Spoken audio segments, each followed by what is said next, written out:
The issue in focus this morning on the program is transparency in public finance management is aimed at enabling timely availability of financial information to all Nigerians for full and complete disclosure of public financial activities. Oyemi Ajayi is our guide. Financial management at public institutions has continually been a source of debate at different quarters, with many calling for better transparency and accountability. For a long time, the embezzlement of funds in the public offices, with many of them never retrieved, has given many misguided notions that public offices are for enrichment of public office holders. However, the coming of the present administration has proven to have brought sanity to public offices through the various measures put in place to fight corruption. The federal government in Nigeria some time ago began the public finance management reforms to address the challenges of transparency, accountability, corruption, and poor service delivery. With the introduction of Integrated Payroll and Personnel Information System, IPPIS, the Government Integrated Financial Management Information System, Treasury Single Accounts, e-payment, and International Public Sector Accounting Standards, many are of the view that though the implementation of these reforms is beginning to yield results, there is still need for the political will, commitment, capacity enhancement, and funding for the country to reap the full benefits of these reforms. Welfare to the staff. It can also prevent from the corruption. Individual discipline. If we discipline ourselves individually, that's the first way we can solve corruption. Some legislations have also been enacted in the areas of fiscal responsibility and public procurements. Now, how far has the federal government strive in ensuring transparency and accountability in the public finance management been? How can the fight against corruption be sustained? Guests on NTS Good Morning Nigeria will be providing answers to these questions and more shortly.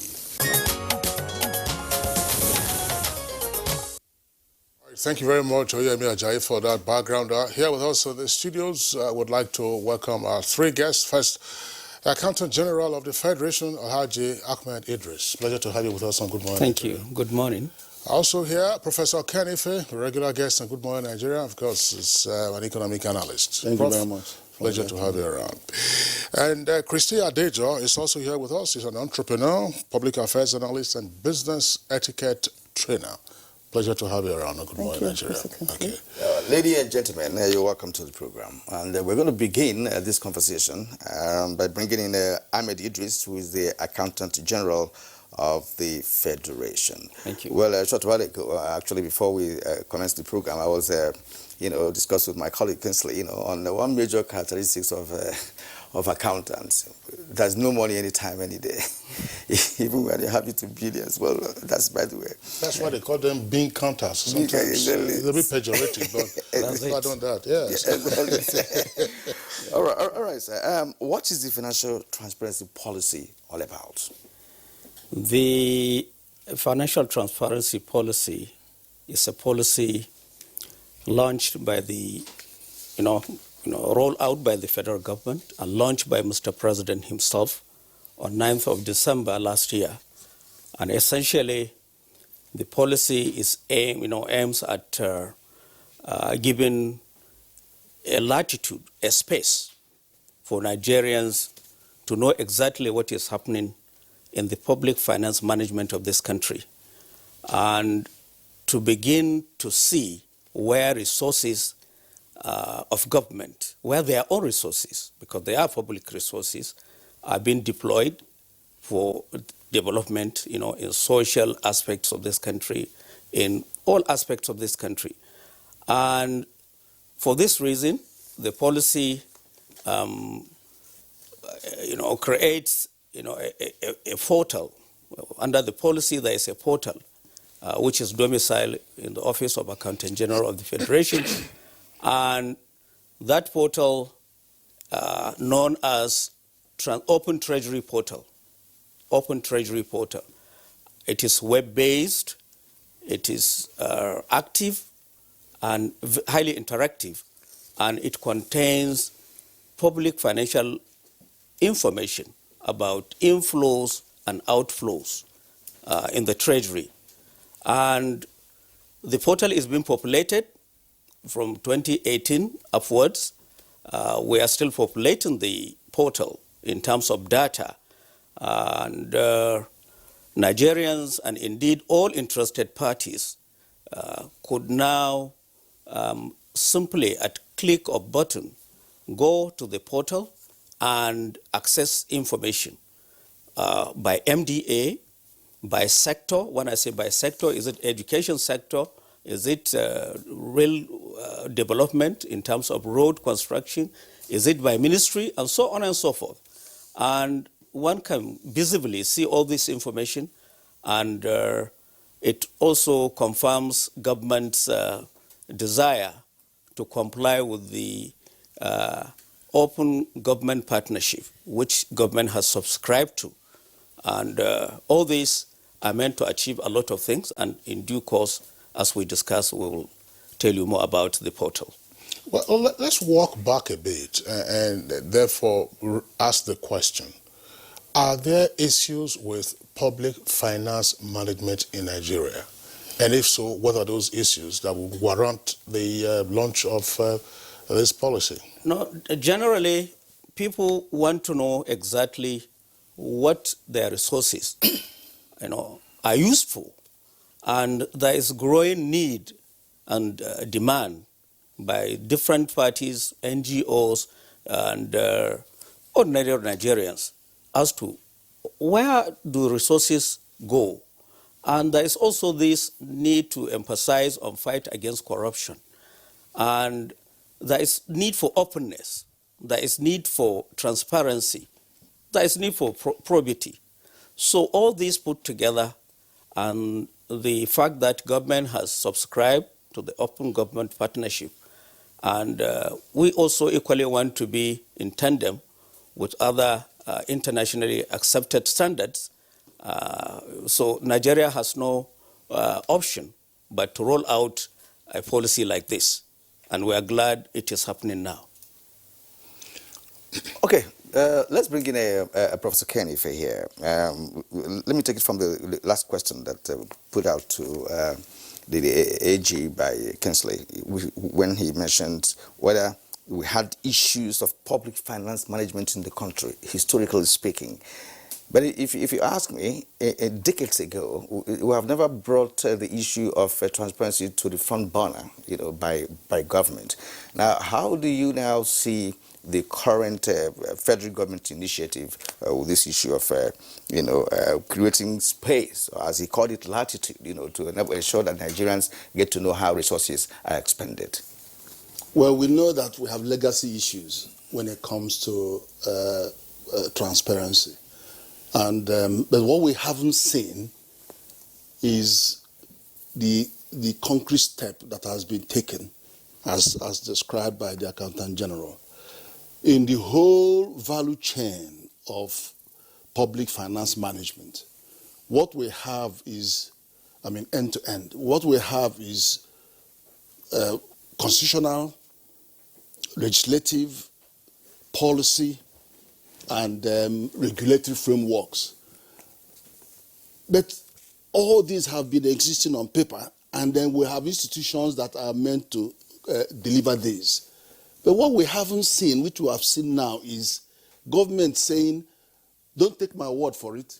I transfer to you, the citizens, the power to interrogate the finance. We've never seen this. This is operationalizing and actually delivering it to the people. NGOs, members of the public, nationals, go and have a look. And then it is a minefield, and it is a force for good. So we'll have to unpack what that means. Well, I say, let me restrict my question and bring in Christy Adejo, because there must be a basis for saying, all right, we are opening the doors, we are opening our books for all to see. What do we know about pre-existing practices? Old habits, they say, die hard. Exactly. Hitherto, just like he was talking about legacies, we've never really had a legacy of openness in governance. Again, talking as a student of politics, we would say maybe it's a hangover from the military regime.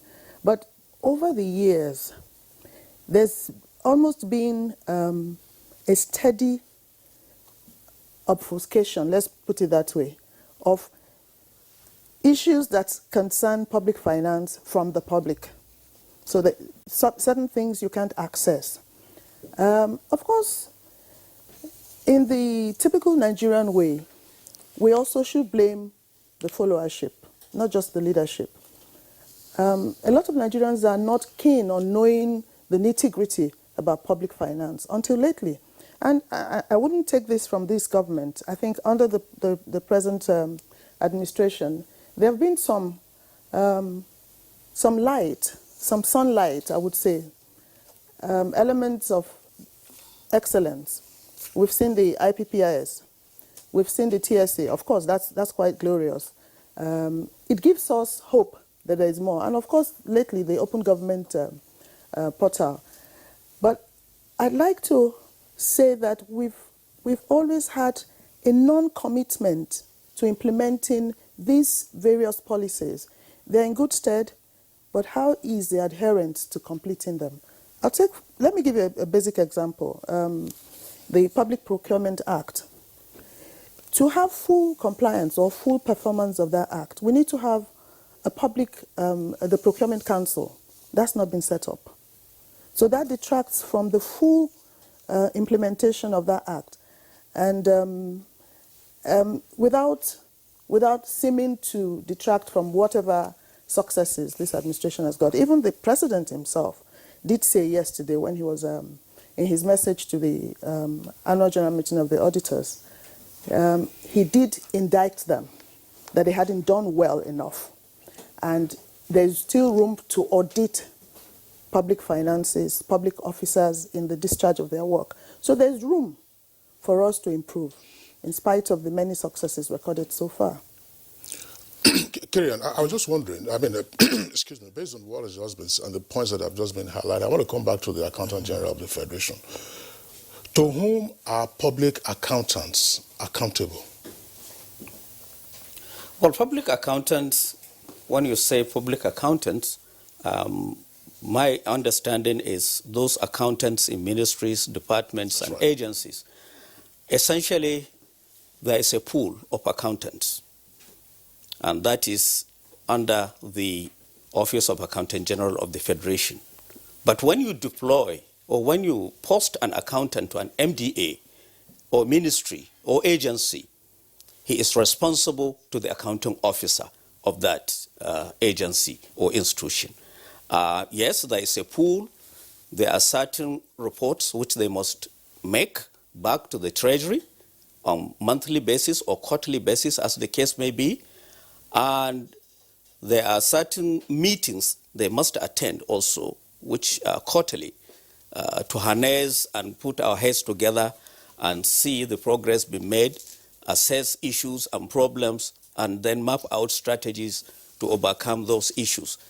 But when it comes to operations, real nitty-gritties of the accounting and financial work in the ministry, he is answerable to the accounting officer, the permanent secretary, the DGs, the heads of agencies.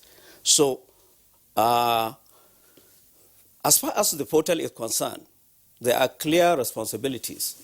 We have designed some guidelines, and which are essentially for public use. They are available in our office, and we will get them distributed. It set out clear responsibility of the Office of Accountant General of the Federation, being the Treasury. What form of reports are we expected to publish on the portal on daily basis, on weekly basis, on quarterly basis, on what threshold? And then at the ministry level, there are also reports which the ministry or agency or institution of government is expected to rendish, to give on the portal. And in that case, as far as the ministry is concerned, the accounting officer is solely responsible. No excuse about it. The guidelines are very clear. the instructions and directive of Mr. President on the day of the launch was clear. So we can see clearly that there is no ambiguity in terms of responsibility, in terms of reporting, in terms of frequency of those reports. So all these are clear, and we have guidelines. And there is a desk in our office at the Treasury to guide members of the public who may even attempt to go into the portal and find some difficulty. We will assist. The portal, if you allow me, is www.opentreasury.gov.ng. www.opentreasury.gov.ng. Even on your handsets, on Google and so on, it will just come up. And it is friendly. When I say friendly, user-friendly, you can see what reports you want, and you can click and get that report.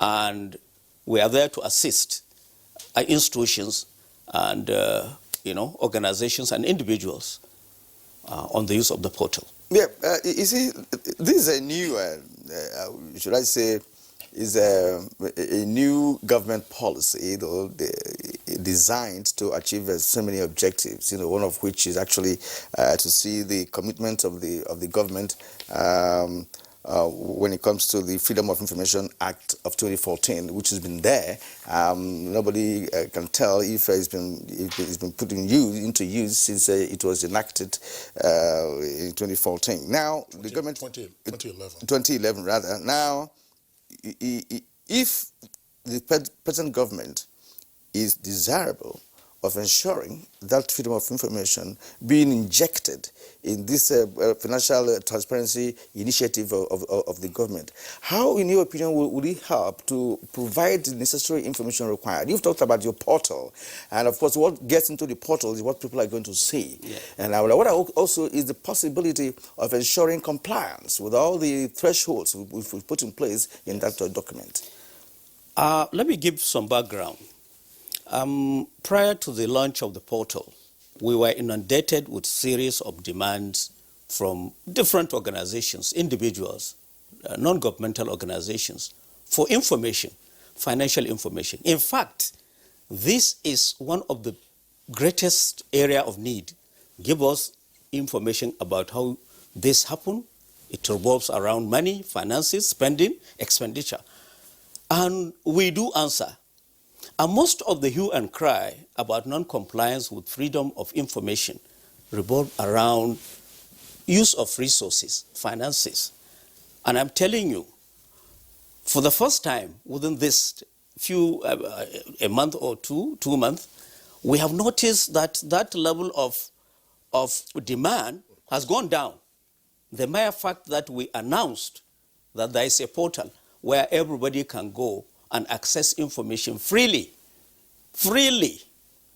And that is going in line with really the need to really comply with some of these sub-legislations. The freedom of information is so essential, and that we need to provide basis. And this has given a very strong basis for answering questions, for answering needs and demands of those who are interested in public expenditure and spendings. Okay, thank you very much, Accountant General of the Federation. Professor Ken, if the Accountant General has, as it were, given the linkage between the operationalization of the Freedom of Information Act and the Open Treasury Portal. But in your opinion, what are the other utilitarian values arising from this Open Treasury Portal? Well, you can now imagine the manpower that is tied to receiving and handling, and it's not going to be easy for the office, because I would think about 50 to 100 people are going to be wading through documents to provide answer to a request under the Freedom of Information Act, and then they are late in returning it, and then there are legal issues and of compliance, and so it's tying down a lot of manpower. And secondly, is actually saying to you that this is taking the policy, having the system, because I would imagine there's a very robust relational database that system is sitting on for it to be able to give you sectoral view, to give you thematic view, give you all sorts of views on when you are searching for information. And I think is highly commendable that we have come to this stage, as it is just transferring power from civil servants who are going to provide, they're transferring the power to the citizens. Now imagine, and there's no limit. It means that all these constituency projects are under scrutiny. Because any payment over 5 million, and you are sitting in your village and somebody has collected money for saying he's going to do this hospital or do this, you don't need freedom of information. You just go straight. You get your NGO, you write letter to the assembly, or you have even development funded financing from, let's say, development banks. All these projects that we have put in, external funded projects. You see all of those. So, I don't have enough words to describe the impact, the pervasive impact this is going to have on the question of public, on the case of transparency in public accounting. It is going to radically change everything. And that's the same thing that the finance bill is doing as well. That they are going to radically change the landscape. Okay, let's come to Madam once more. One of the objectives, of the financial transparency policy is actually to supplement the recently launched whistleblower policy, and of course equip the public with the tools to report financial wrongdoing. In your view, can this policy have the potential of providing financial information that would truly represent the financial expertise of ministries and parastatals as it is? Yeah, I think without hesitation, I would say yes. Ideally, that's what it's meant to do. And I would like to trust the sincerity of the government in all these initiatives. We must understand that we're on a democratic system now. And part of the nuances so far have been that, like I said earlier in my opening remarks, things have been kept from the public view. Now, having owned up to it somewhat and having put these initiatives in place, one can only hope that, yes, it will help a great deal in opening up that part of government, financial management, how our resources are put and to what use, and also not just on a cash basis as we would normally say, but what is the effect of these particular services or infrastructure to which our money is put over the years? It's not just about, so amount was budgeted for these, it was applied. Is that project of social significance to us?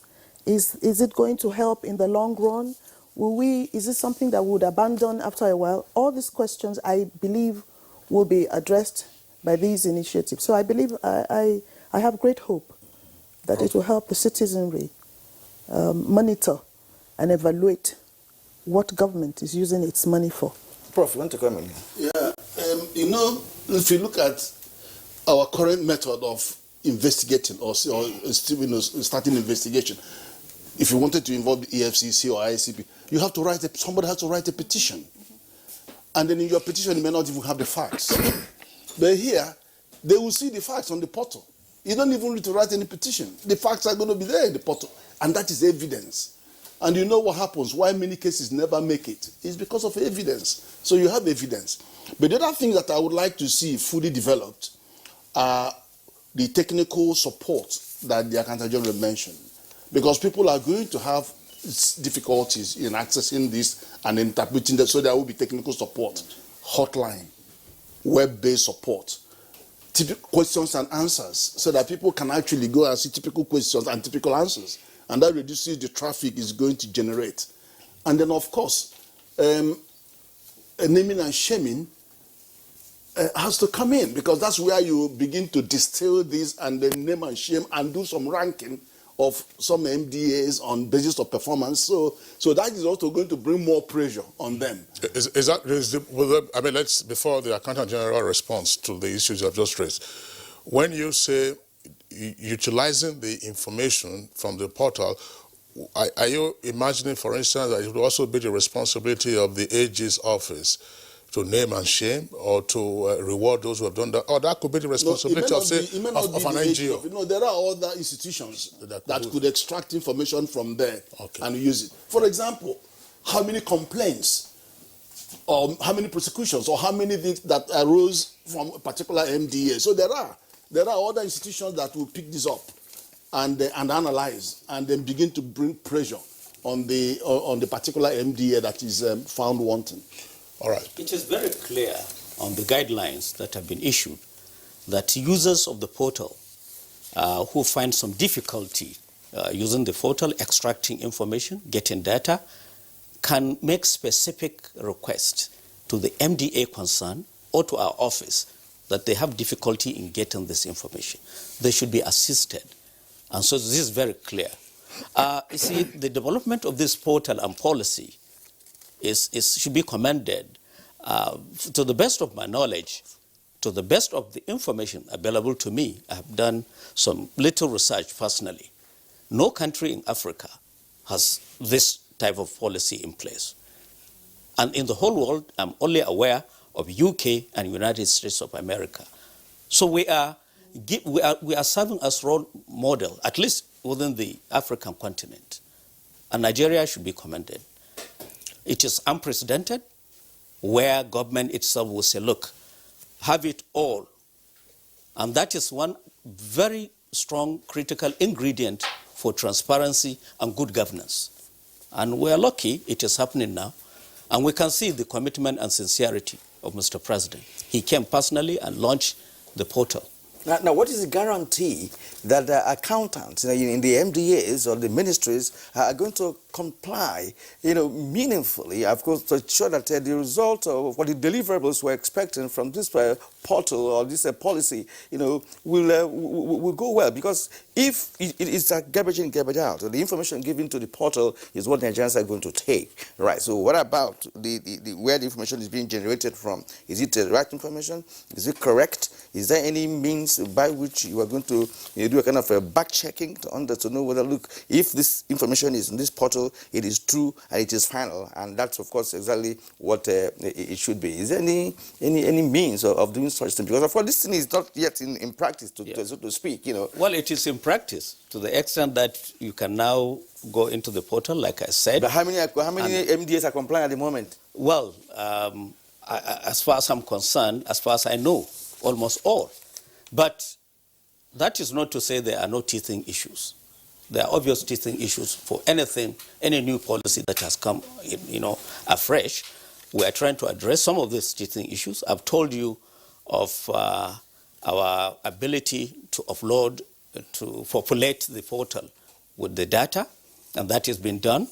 So to the extent that has been done, yes, there are some limitations now on what you can get from the portal until and unless all the data, all the populated, kind of thing is done. That is when you... So, but I'm also quick to tell you that there are clear line of responsibility from the accountant, from my humble self, the Accountant General of the Federation. That is what is expected of me, and down the ladder. And likewise from the Permanent Secretary, the Accounting Officer, there are clear responsibilities. And I don't think there is any accountant that will renege on this directive and on this policy. Remember, whatever we put together on weekly basis, on monthly basis, on quarterly basis, will eventually translate into the audited financial statement of government, which is the climax of it.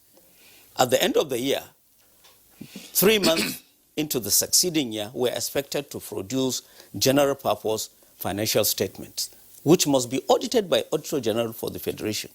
So it cannot be garbage in, garbage out.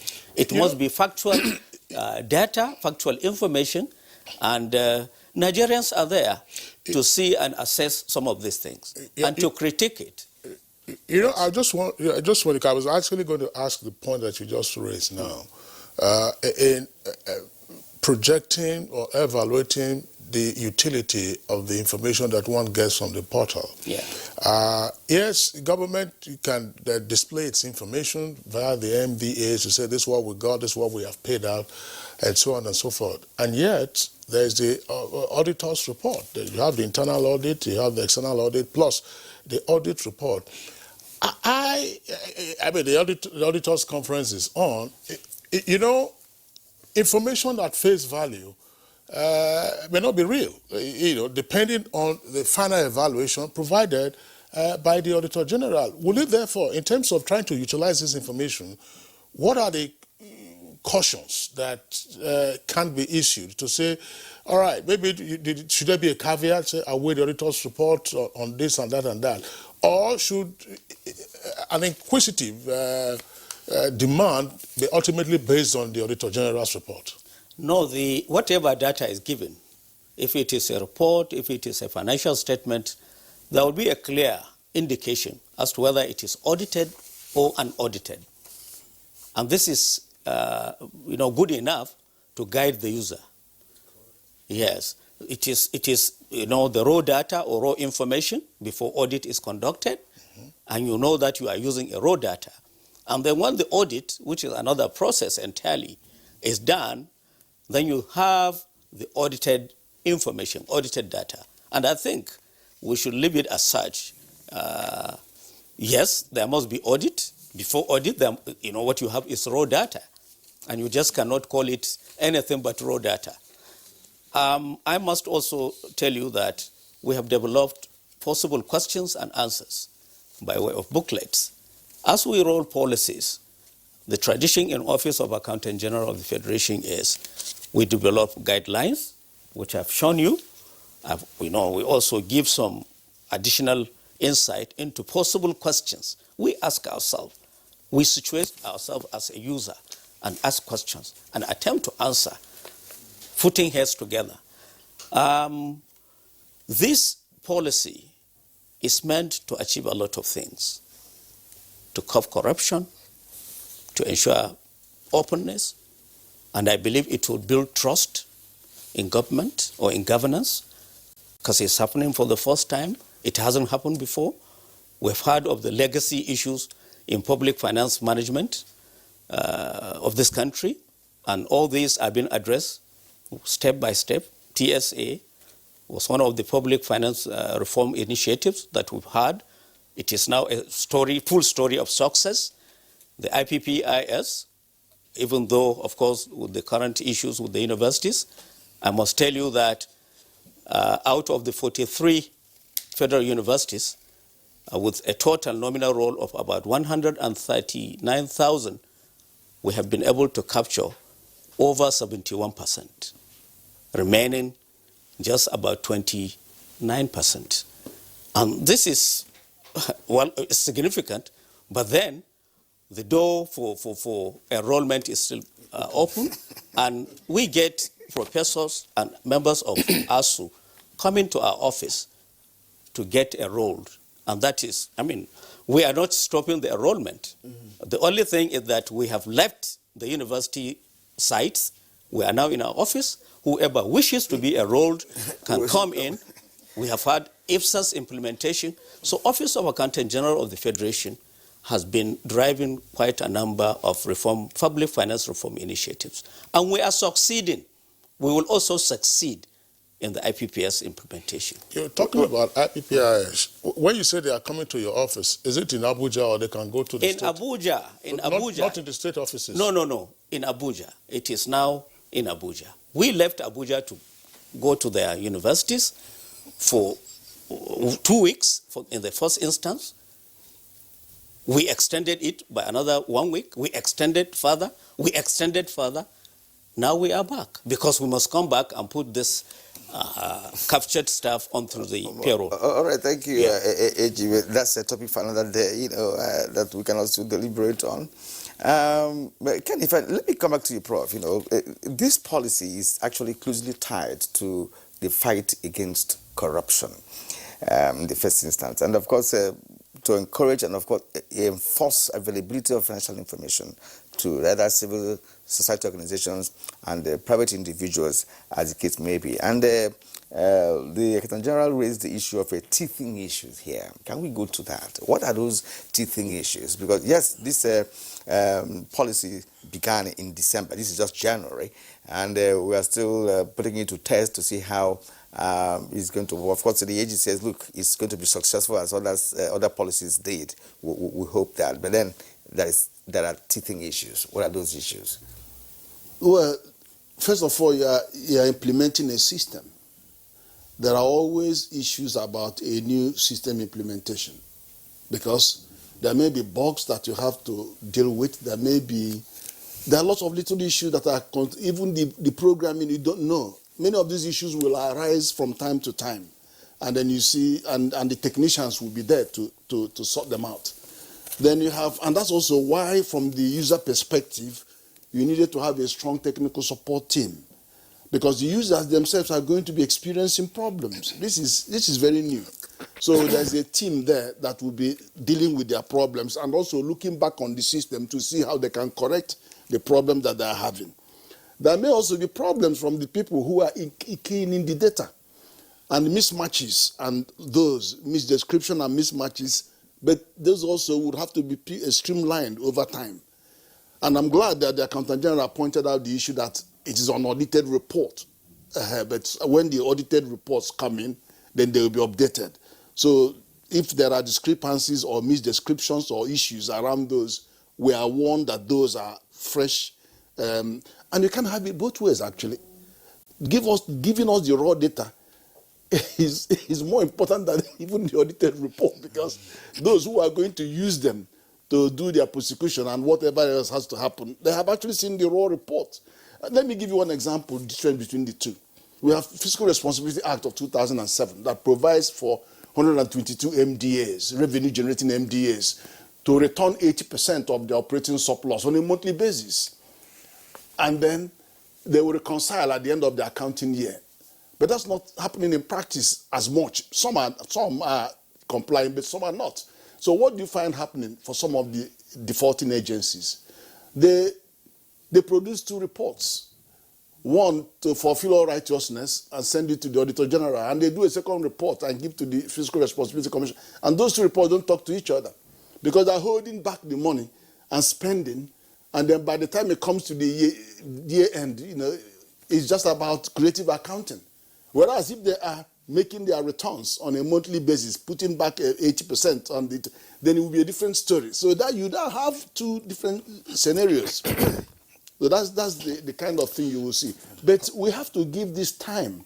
What we have seen is faith and confidence coming from the willingness of the political will to throw this out. I mean, it's like you diverging your bank account and say to everybody in the press, go and check it.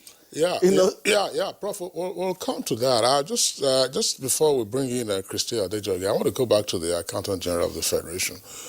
While we are, as guests, you are extolling the virtue of the Open Treasury portal. We're actually talking about the federal government, which has access to just about 50% of the country's resources or revenue. What do we know about the states and local governments in this regard? Well, constitutionally, federal, states, and local governments are two separate legal constitutional entities, and they're autonomous. Federal policies do not affect states. When I say do not, we cannot impose policies of federal government on state government.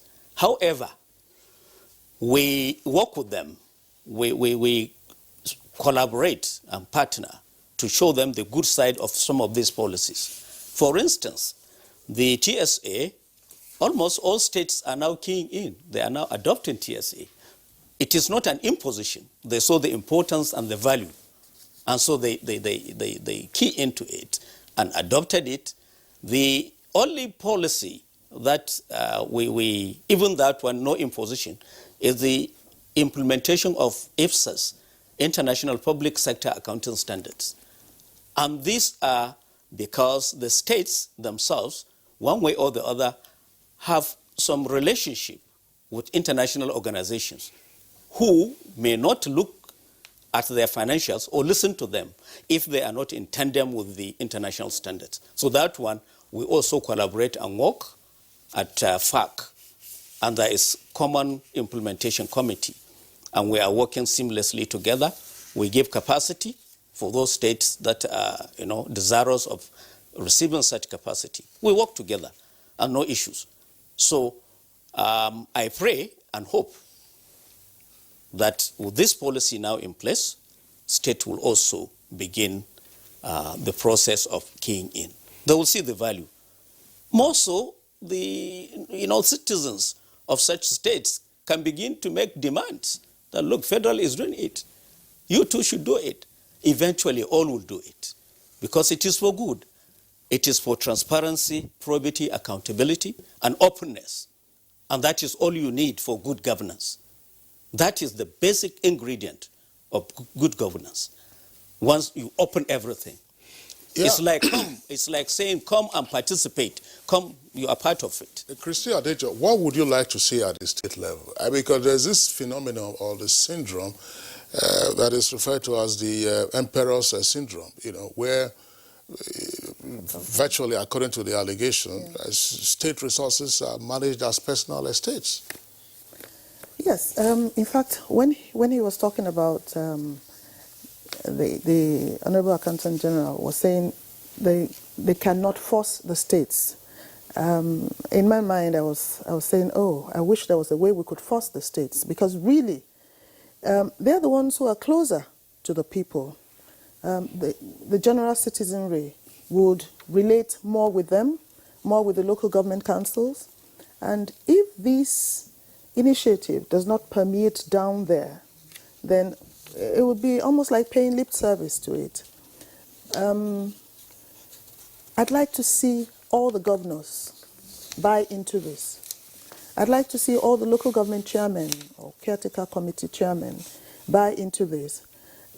That's the only way we can beat our chests in the Committee of Nations to say we have openness in our national financial management system. That's the only way we can say whatever, for instance, a body like Transparency International would say, we have reasons to believe that, oh, those reports are not correct. Right now, I also have a concern with the training, the capacity of the officers, just like Prof mentioned. The officers who have to key in these inputs, what's their capacity pre-launch? And even now, what's the general enlightenment, quote-unquote, system that we have put in place to also to train Nigerians, the ordinary Nigerian? We're just talking about technology, but also it's not just technology. There are also some infrastructural impediments that will not let us make a full use of this portal. So for me, a lot of this can be addressed at the sub-regional or sub-national level, at the states, at the local councils. And so we'd like to see a bit more commitment to synergy in making sure that these really permeates to the little man in my village, for instance, or in my state capital even, which is not too far from Abuja. So that's what I'd like to see. In fact, from next week, we'll begin full sensitization and awareness of creation about the portal. We'll go to the zonal offices, zonal zones, and our staff will go and we'll do a lot to let Nigerians that the portal is existing, it is robust, it is interactive, it is live, web-based, from your village, provided there is internet, you can access the portal and ask for questions and so on. And we'll be doing that from next week. All right, I was going to ask you one question now, but let me rest it for now and return to Prof. Prof, you want to?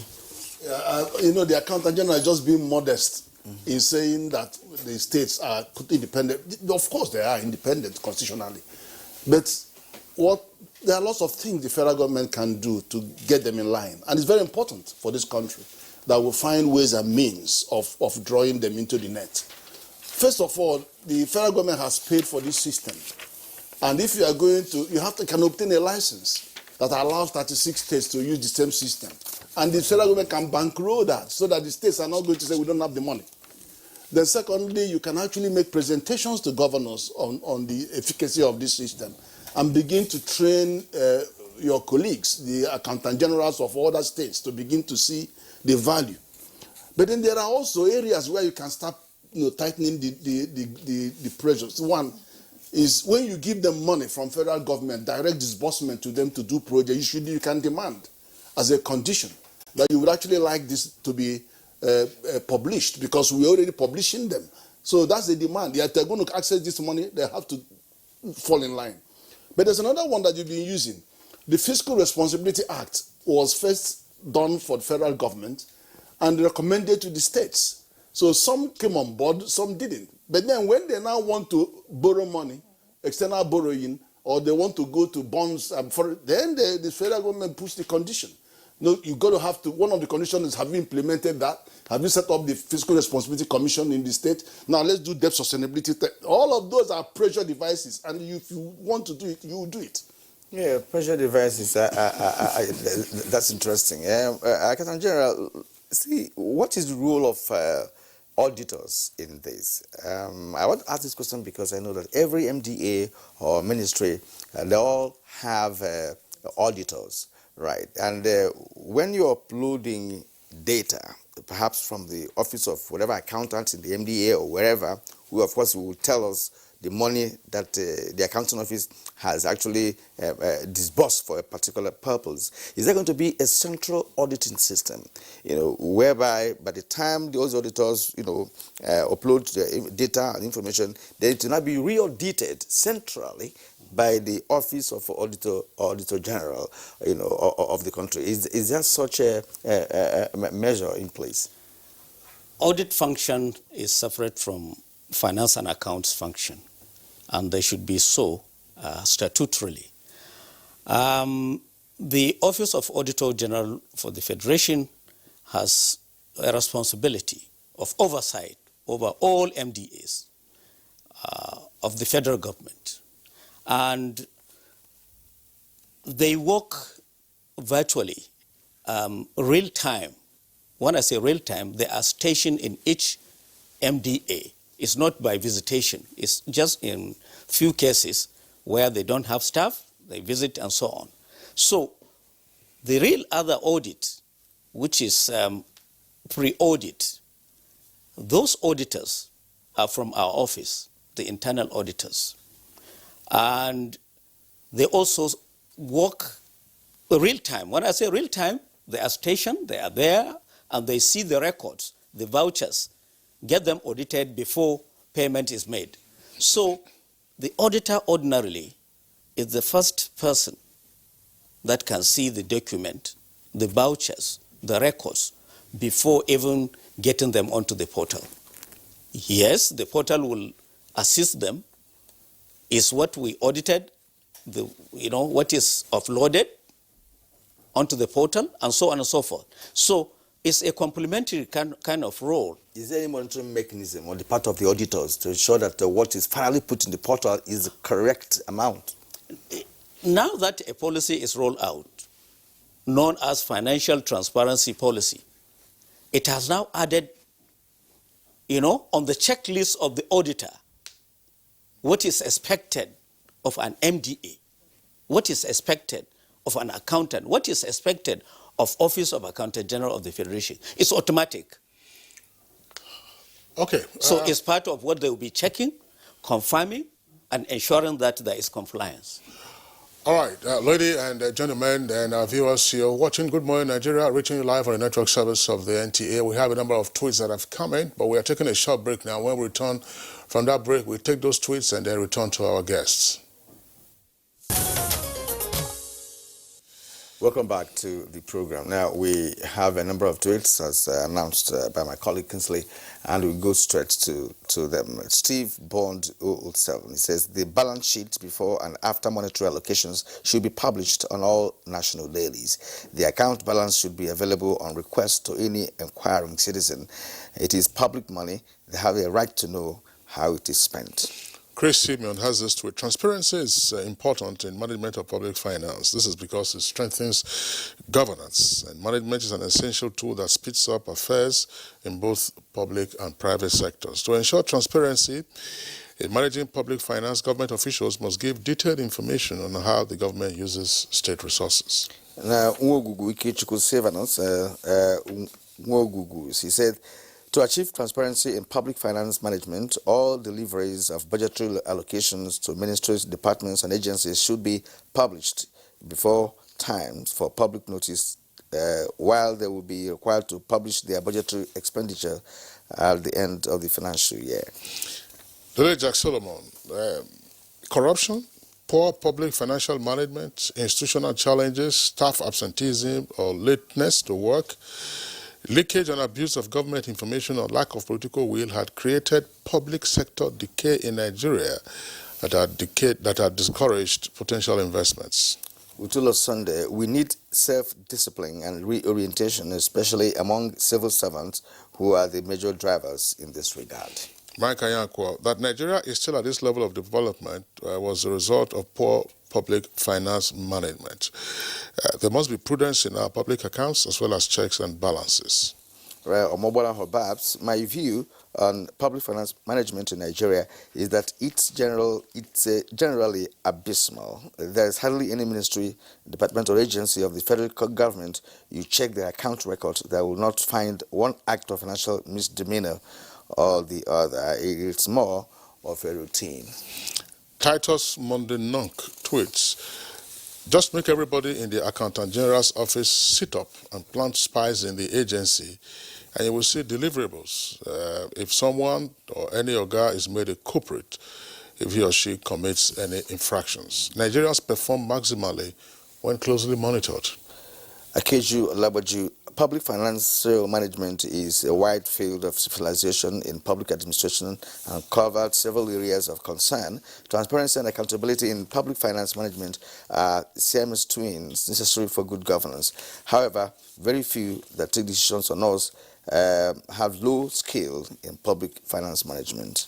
Festus Akimboyewa, an effective public financial system is essential for any government that is interested in providing quality public service and sustainable economy. Sadly, there's no level of government in Nigeria that has a transparent public financial management system. This must change. I think you should write rather that there was no level of government in Nigeria, because this one is at the federal level and it's meant to alter the state of things. Comrade Alaji Ngala, justice and accountability will be the only solution. Bashiru says OTP, that is the Open Treasury Portal, is a laudable initiative. However, it needs to go beyond just reporting figures. For instance, the level of implementation should also be reported to track how funds are utilized. Now, Ajis Finit, I hope I got that correctly. I'm happy this is coming now. It will give government officials a sense of direction, knowing the public will ask questions on public fund usage. But the ad is not responding now. I didn't get that. That's the address, I believe. Okay, that's the address. Exactly, yeah. But where MZ is tweeting, it says the portal that's opentreasury.gov.ng is exceptional. It gives authentic figures and transparency where there are no impediments or distortions to financial information of the government. Now, finally, first, Mr. Kimbo, the checks put in place by President Buhari's administration to protect public funds should give the government credibility and improve public trust. It should make it easier for the government to raise the funds it needs from taxpayers and borrowers. Fingers crossed. All right, those are the tweets that we can accommodate. In the meantime, let's return now to our guest, Accountant General of the Federation. The utility of the Open Treasury portal has been discussed, but I'm sure that you are familiar with this general complaint, which has to do with budget implementation, whether at the federal or at state levels. It's doubtful whether any of the tiers of government has ever attained 100% budget implementation, nor 80% and above. And often the complaints are that we haven't received capital releases from the Office of the Accountant General. So releases are often a major fact. So what we are dealing with Open Portal now is what you have released. But at other times, the thing is that they don't get releases. And some complaints are to the effect that the Office of the Accountant General, or perhaps the Ministry of Finance, uses its discretion to the detriment of some MDAs in picking and choosing what to release, whereas some critical projects already identified by the MDAs are thereby left to suffer. What's your response? Thank you very much. We are now talking of budget implementation and budget performance. And I must give a little background. And the background is that in recent years, past years, we have had a situation where budgets were never passed until some month into the year itself. And that is the beginning of the issue. That is the beginning of the problem. Be that as it may, I must commend the present National Assembly and the good relationship that is subsisting between the legislature and the executive. And we have seen for the first time in recent years that we have reverted to January to December budget year. Because of the exit of what we carried over last year, the release was only 40%. And there was an instruction to roll over 60% to 2020. And to as much as possible, avoid introduction of new projects. Let us complete the ones that have been started. Because one of the issues, again, is starting a project and leaving it halfway when resources were expended on it. Now, I believe with what we have in place, the budget being passed, it is now a law, it is now an appropriation, and we know exactly the capital component of the budget, and we know the deficit that has to be financed through borrowing. And I believe the budget office, the debt management office is up to the task to provide the element that is to be borrowed as far as the 2020 appropriation bill is concerned. We will get to see a budget performance this year that is different from what we've seen in the recent past years. And I believe we should be positive about it. The Office of Accountant General of the Federation is equal to the task. We always do what is necessary to provide funding, to provide releases as approved, as provided.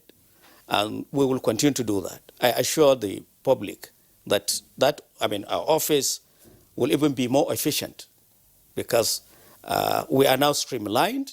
We can see visibility. We know it is from January to December. We can make our focus correctly and so on.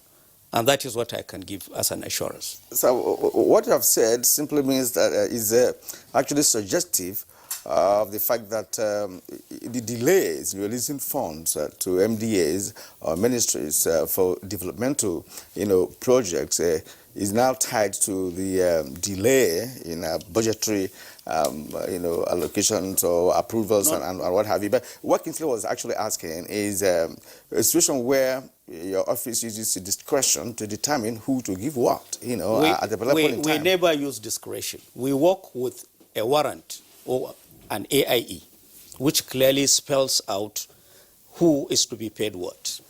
Okay. No discretion, no subjectivity. It is highly objective, straight, and very real. I don't know from where that is coming from. Use of discretion? No, not in our office. There is a document, which is a legal document, signed by Honorable Minister of Finance, a warrant. And once that is issued, nobody, not even the ministry, because it will clearly state this is to be given, and the details are here, the components and breakdown are for this. Even when we release to the ministry, they cannot change A for B or B for C. So I don't know from where that is coming. And I don't want to accuse anybody when I don't have evidence before me. Okay. Yeah. But if there are specific accusations, specific complaints, I think they should be made known. Okay, what part of our responsibility is to you are the watchdog. Listen, or have watchdog. You are the watchdog. You are the voice of the public. Exactly. And this is what you've heard. But, it's one thing to make an allegation, and it's another to come and prove it. Exactly. We have to be specific. no discretion is used. Okay. I've told you we release 40%. And that is it. Yeah. And one can verify by going to the ministries. Yeah, it's possible. I mean, it's likely, probably, again, for purposes of speculation, which is not necessary at this stage, that the discretion is exercised in the office of the Minister of Finance. The officials there will say, okay, this is what you pay, and then when the warrant comes, you are bound by it. But let's come back to Professor Kenife. Can we probably discuss the likely risks in this open treasury portal? I mean, it's what out there, information superhighway. What are the likely abuses? Abuses? Yes. Well, if you are using technology, you should always be aware that you are open to cyber attack. And some of the cyber attack may be to infiltrate the system and post different figures, and so we have to be aware of that. So that has to come into the risk management of the Accountant General's office, how they intend to deal with cyber defense mechanisms. There also, I mean, people who are going to input this data are human beings. So you can't rule out the possibility of a sabotage one day from somebody for whatever reason to input a figure just to cause an embarrassment, and then later we'll pick up the pieces. So there are, and then of course the system itself. You don't know whether there's a bug somewhere in the system or in the network that will be triggered at some point, and then you have a fallout. So there are some risks, technological risks. And again, we would like to find out from AG whether there is any measure being put in place, because you are expecting to have attacks, cyber attacks, and what have you. Is there any measure being put in place technologically, to ensure that that will not happen? We are always not unaware of the fact that there are possibilities of attack, hackers, cyber pirates, and so on. And so we fortify our systems continuously. It's not just wait till you are attacked. No, we devise means for continuous. Okay. And talking about risk, one element of risk, which possibly I thought you were talking about when you talk of risk in using the portal, is information or data to do with national security. We are not unmindful of the need to protect national security. There are data that we know can impact on national security, and we try to be silent about it. This is a fact. No country in the world will just give its own security, national information, strategic information that border on national security to the world. That's right. We must be protected. In other words, there are boundaries. There are boundaries. Okay. I must tell you that there are boundaries. Let's come to Christian then. Yes. I want to ask you one particular question, or rather ask you to, as well, what could serve as your final thoughts on this matter, to talk to those who are going to be key players, in this new initiative. As an entrepreneur and business etiquette expert, right? So you speak to the individuals, because one, like you said, some people will upload data. These are individuals. We have auditors, we have accountants, and of course procurement. What should be their ethical practice, to ensure that this works out? Well, naturally, I would say that everyone should try to work for the full compliance with this initiative. Every stakeholder is critical to the success of it. And so the Accountant General has given his own commitment and his team's commitment to making sure that this works. We've commended the President as head of the government for having brought it out at all. But we on the side, the users of such information, for profit, for national benefit, for community benefit, we also have a duty to make sure that we use the information we access for the right use. We take it for the right use. We also must be mindful of, like Prof mentioned, and I was going to say that as one of the challenges, cybercrime Incidentally, it's an area that I'm interested in because I had done some work, facilitated some work on cybercrime, and it's gaining very serious dimensions.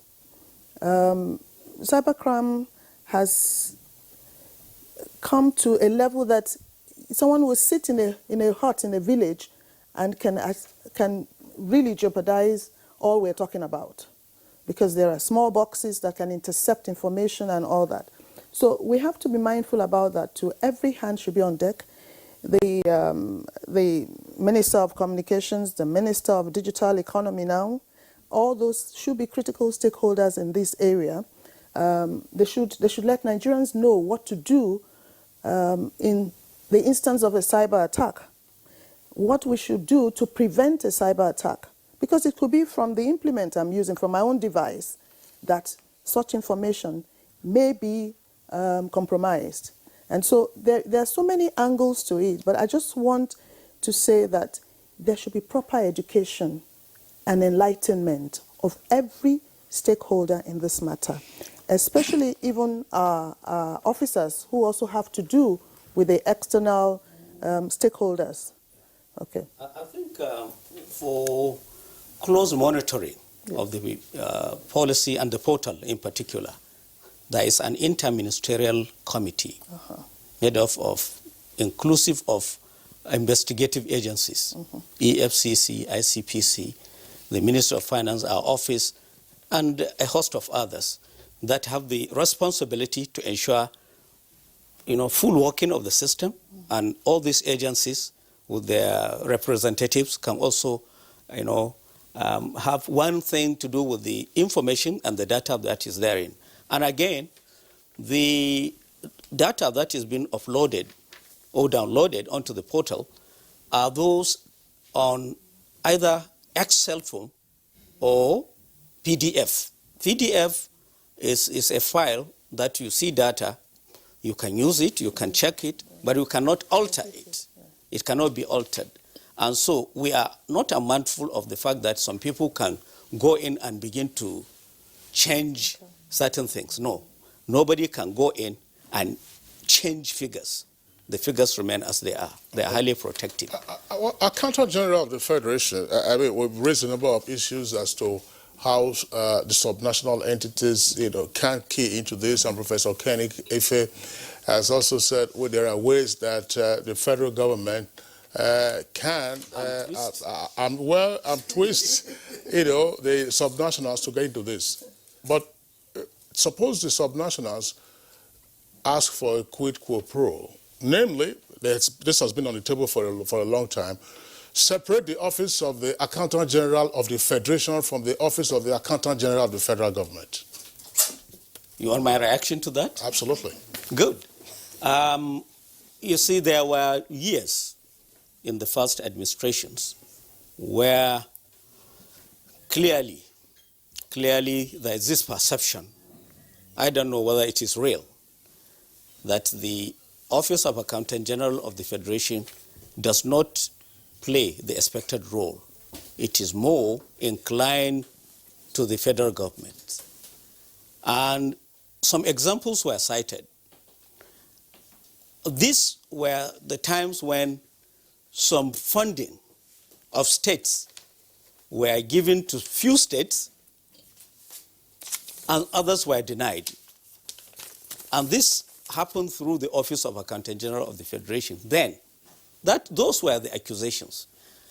With the present administration, that is open, that is transparent, that is apt in looking at all subnationals as equal members of the Nigerian Federation, we have not seen a single instance where a state benefits from one thing and others do not benefit.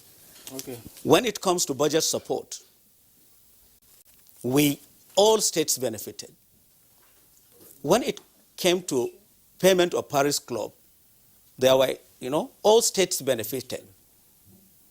Ruling party states and non-ruling party states.